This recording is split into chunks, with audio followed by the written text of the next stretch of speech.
میں برما گیا, وہاں اذان جو بدھسٹ ہیں ان کی اذان ہو رہی تھی, پیغام, وہ اذان پورے شہر میں کسی کے سمجھ میں نہیں آتی اس کا مفہوم کیا ہے. زبانیں ایسی ہیں جن میں پیپر آؤٹ ہو رہے ہیں نا, وہ زبانیں ختم. وہ فجر کی ان کی اذان ہوتی تھی فجر سے پہلے, وہ پتہ نہیں کیا بدھسٹ زبان میں ہوں کر کے چل رہا ہوتا تھا. میں کہہ رہا بھائی کیا ہو رہا ہے بھائی, یہ کیا مطلب ہے؟ اس سے پوچھا کہہ رہے ہیں یہ ان کا جو بدھسٹ کا جو بڑا ہے نا اس کے علاوہ کسی کو سمجھ میں نہیں آتا. میں نے کہا چلو کسی بڑے سے ملتے ہیں. تو میں نے وہ جو میرے ابراہیم صاحب ہیں, بڑے اچھے میرے دوست ہیں, جن کی انویٹیشن پہ برما گیا میں, تو میں نے کہا آپ تو یہیں کے, وہ ان کے مسائل نہ کھڑے ہو جائیں کہیں. ابراہیم تو بہت سارے ہیں, کسی بھی بلی ڈال دیں گے ہم ان کو بچا کے. تو میں نے ابراہیم بھائی سے کہا, میں نے کہا مجھے ان کے جو اذان دے رہے ہیں نا فجر میں, چلو چلتے ہیں, ان کی جو بھی اذان ہے اس کو پکڑتے ہیں جا کے, اس سے میں پوچھتا ہوں تو کیا بول رہا ہے. انہوں نے کہا وہ ٹیپ ریکارڈ رکھا ہوا ہے, ریکارڈنگ چلتی ہے.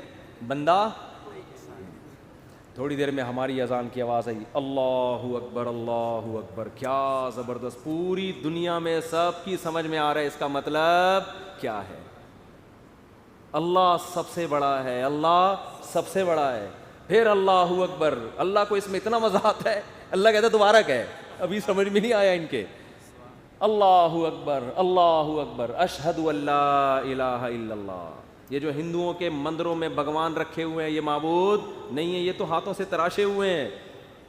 عیسائی حضرت عیسیٰ کو الہ کہتے ہیں, نا عیسیٰ تو کھاتے بھی تھے اور پیتے بھی تھے, مریم کے پیٹ سے پیدا ہوئے ہیں, خدا پیدا نہیں ہو سکتا. اور پتہ نہیں کسی نے سورج کو بنایا ہوا, سورج کی پرستش, کوئی آنکھ کی پرستش, لا تسجدوا للشمس ولا للقمر. کیسا تلوار چلی ہے قرآن کی شرک کے خلاف. نہ سورج کو سجدہ کرو اس کے حسن کو دیکھ کے, ہاں ہم مانتے ہیں بڑا حسین ہے, چاند کو دیکھ کے اس کو سجدہ مت کرو, ہم مانتے ہیں بڑا حسین ہے, اللہ جب اتنا حسین ہے تو سجدہ کیوں نہ کریں.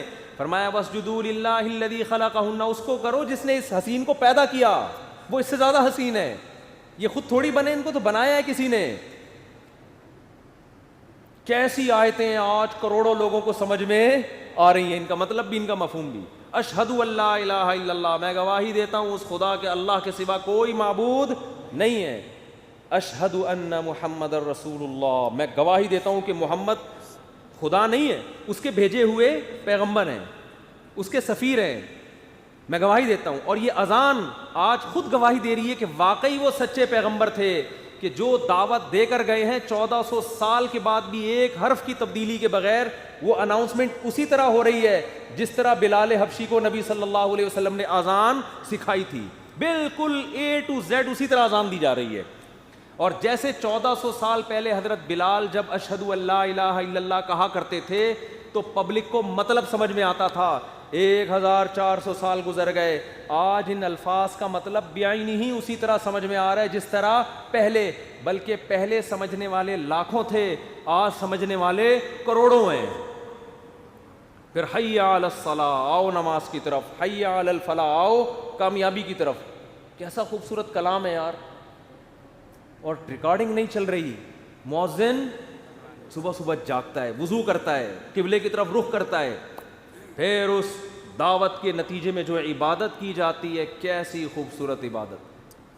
آپ چرچوں میں جا کے دیکھو, ڈیسک نظر آئیں گے, خوبصورتی نظر آئے گی, فانوس نظر آئیں گے, پادری کا بڑا خوبصورت لباس نظر آئے گا, گھنٹیاں نظر آئیں گی, گیت نظر آئیں گے. وہ روحانیت نہیں ملے گی جو آپ کو مسجد میں امام, میں انہی سول کپڑوں میں ہر جگہ جاتا ہوں, فجر بھی اسی میں, ظہر بھی اسی میں, عصر بھی اسی میں, مغرب بھی اسی میں, عشاء بھی اسی میں, شادی بھی اسی میں. ایک دفعہ شادی ہوئی تھی وہ بھی اسی میں, پھر ایک دفعہ شادی ہوئی وہ بھی اسی. ایک دفعہ مجھے کسی نے کہا کہ میں آپ کے سسر کو دعوت میں بلانا چاہتا ہوں. میں نے کہا کون سے والے؟ وہ ہمارے ریلیٹیو. میں نے کہا یار تمہارے ساتھ یہ مسئلہ نہیں ختم, کون سے والے یار, اب پھر کسی کو بھی لے آؤ. تو یہ تو ایسے ہی درمیان میں آ گئی تھی ایک بات, اصل موضوع یہ نہیں ہے. تو ان کے لباس دیکھو, ہمارے مذہبی رہنماؤں کے لباس وہی ہیں جو عوام کے لباس, کوئی الگ سے لباس. بھائی یہ پگڑی تو تبلیغ والے بھی پہنتے ہیں نا, یہ بھی پہنتے ہیں. یہ کرتے شلوار تو ہمارے یہاں کلی والا, یہ تو کلی والا کرتا میں نے لوگوں سے ہی سیکھا ہے.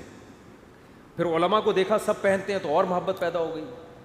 تو وہی سادہ, وہی سب کچھ, مسجد میں آؤ, مصلی پہ امام کھڑا ہو جائے گا, پیچھے لوگ, کوئی گیت نہیں, کوئی میوزک نہیں, مسجد میں کوئی تصویریں نہیں ہوتی, باوضو ہو کے مسواک کر کے صبح صبح, کیسا نورانیت کا ٹائم ہے. امام کیا کہتے ہیں؟ اللہ اکبر.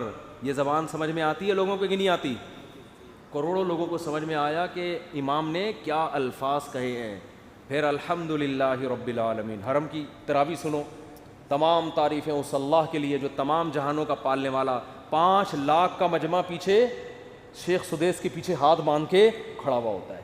5 لاکھ تو یہ ہیں, اور 5 کروڑ اپنے اپنے گھروں میں ٹی وی میں دیکھ رہے ہیں, ان کو بھی سمجھ میں آ رہا ہے کیا کہہ رہے ہیں یہ. زندہ زبان. تو یہ ایسا پیپر ہے جس کا ایک ایک لفظ سمجھ میں آ رہا ہے. اگر آپ کو نہیں آ رہا تو آپ سینکڑوں لوگوں سے پوچھ سکتے ہو, میچ کر سکتے ہو. سمجھ میں آ رہی ہے بات؟ تو یہ پیپر ہے جو اناؤنس ہوا ہے. اس کے علاوہ جو پیپر اناؤنس ہوئے ہیں آخرت میں تیاری کے لیے, ان کی زبانیں ایسی ہیں کہ پنڈت جی سے پوچھتے ہوئے ڈر لگ رہا ہوتا ہے کہ تھپڑ نہ مار دیں گے کہ کیا پوچھ رہے ہیں مجھ سے. تو پنڈت جی تو خطبہ پڑھ رہے تھے نا بڑے زبردست, تو مجھے نہیں سمجھ میں آتا بھائی تم کیا کر رہے ہو, ان کو پیسے کم دے رہے ہیں تمہیں, اس پہ غصہ دلا رہے ہو یار, پوری فیس دینا بھائی. وہ پہ میں لطیفہ سنا رہا تھا ایک چٹکلا. ایک گاؤں دیہات میں نا لوگوں کو قرآن بالکل نہیں آتا تھا, بالکل فارغ تھے وہ. گاؤں دیہات والوں کے جہاں تعلیم نہیں بھی ہے نا, تو وہاں شوق بہت ہوتا ہے ان کو, کوئی بھی عربی سکھا دے, کوئی قرآن پڑھ لے, تراویح پڑھا دے. تراویحوں میں گاؤں دیہات میں امام کو بڑے دودھ جلیبی کھانے کو دی جاتی ہے. تو اب ایک لالچی آدمی پہنچ گیا, اس کو قرآن آتا نہیں تھا. اس نے کہا ان کو کون سا آتا ہے, تو تراویح پڑھا لو, پیسے ویسے مل جائیں گے, کھانا پینا اچھا ہو جائے گا. تو وہ کھڑا ہو گیا نا, اور اس نے عربی کی گردانیں یاد کی ہوئی تھی کچھ, ضرب یضرب ضربن, عربی گرامر کی نا کچھ گردانیں یاد. نماز میں شروع کر دی, ضرب ضربا ضربو ضرب ضربتا ضرب ضربتا ضربتم ضربتم ضربتی ضربتم ضربتم ضربت ضربنا یضرب یضربان یضربون تضرب تضربان یضربن تضرب تضربان تضربون تضربین تضربان تضربان. یہ میں گردانیں سنا رہا ہوں آپ. اضرب نضرب ضرب یضرب ضربا فوضارب وضرب یضرب ضربا فذاك مضروب لم یضرب لم یضرب لا یضرب. ہم نے رٹا لگا کے یاد کی تھی نا, لا یضرب لا یضرب لن یضرب لن یضرب الامر بالمعروف یضرب لتضرب یضرب یضرب والنهي عنه لا تضرب لا تضرب لا یضرب لا یضرب. الظرف منه مضرب مضربان مضربین مضارب مضرب والآلة منه مضربة مضربتان مضربتين مضارب مضربة. یہ اس آلہ وسطی کی ہے. پھر اس میں تفضیل ضرب و ضربان ضربون ضربین اضارب اضرب, مؤنث کی ضربا ضربیان ضربین ضربیات ضرب ضریبا, اور فعل تعجب کی ما ضربہ اضرب بھی وضربا. یہ جو گردانیں ہیں نا ان کا میں نے 1% سنایا ہے آپ کو. اگر میں شروع ہو جاؤں نا 3 گھنٹے میں گردانیں ختم ہوں گی. جو مدرسوں میں محنت کرائی جاتی ہے طلبہ کو عربی گرامر کے لیے, ایسے رٹے لگوائے جاتے ہیں, تو یہ 1% سنائی ہوگی, بھی 99% باقی ہے. تو اس نے کیا کیا, گردانیں پڑھنا, ضربا ضربا ضربو ضربا ضرب. پیچھے پبلک تو ہے یار بڑا پکا یاد ہے, قرآن بڑا پکا یاد ہے.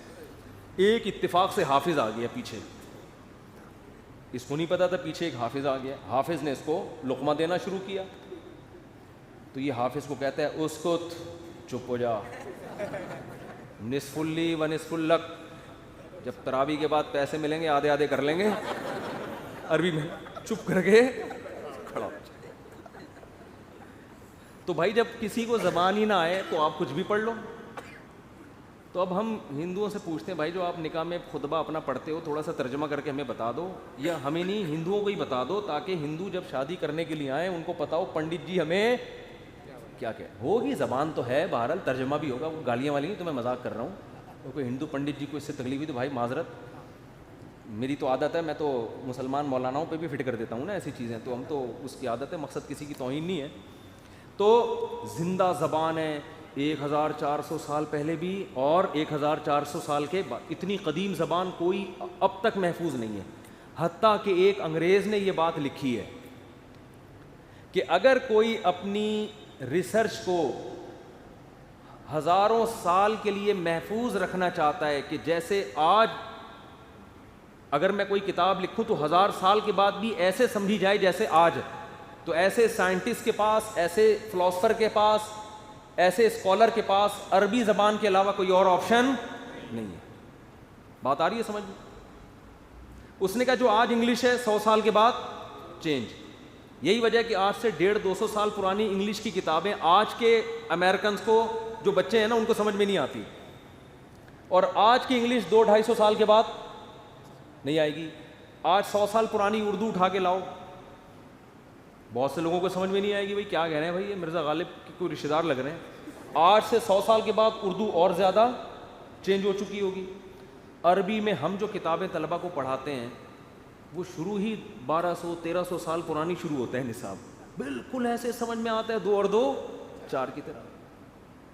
حتیٰ کہ نبی صلی اللہ علیہ وسلم کے والد اگر آج آ جائیں زندہ ہو کے اور وہ گپ شپ کریں، لوگوں سے کلام کریں، ان کی بات کو سمجھنے والے ہزاروں نہیں، لاکھوں نہیں، کروڑوں لوگ ہوں گے کہ یہ کیا کہہ رہے ہیں۔ لیکن اس دور میں زبان والا شخص آج آ جائے، ایک بندہ بھی آپ کو شاید نہ ملے جو اس کا مطلب سمجھ رہا ہو کہ یہ کیا بول رہا ہے۔ کچھ شاید کوئی یونیورسٹی میں کچھ چند اسکالرز ہوں جنہوں نے قدیم زبانوں پہ محنت کی ہوئی ہے، وہ بھی چند ایک لوگ ہوں گے۔ تو بھائی آخرت پر اگر آپ یقین کرو گے، آخرت پر مانو گے کہ آخرت ہے، تو آپ کے پاس اسلام کے علاوہ آخرت کی تیاری کرنے کے لیے اسلام کے آپشن کے علاوہ کوئی آپشن ہے ہی نہیں، کیونکہ پیپر جس زبان میں سمجھ میں آتا ہے وہ اسلام نے ہی آؤٹ کیا ہے، اور پیپر کا جو طرز تحریر ہے اور جو اس میں سوالات ہیں وہ سوالات بتا رہے ہیں کہ یہ واقعی کسی سمجھدار نے، کسی ایسی ذات نے اناؤنس کیا ہے جو پیپر بنانے کی اہل ہے۔ اس میں سوالات بھی متعین، جواب بھی بتا دیا، اور ایسے جوابات ہیں جو فطرت کو اپیل بھی کرتے ہیں، نیچر کو اپیل کرتے ہیں۔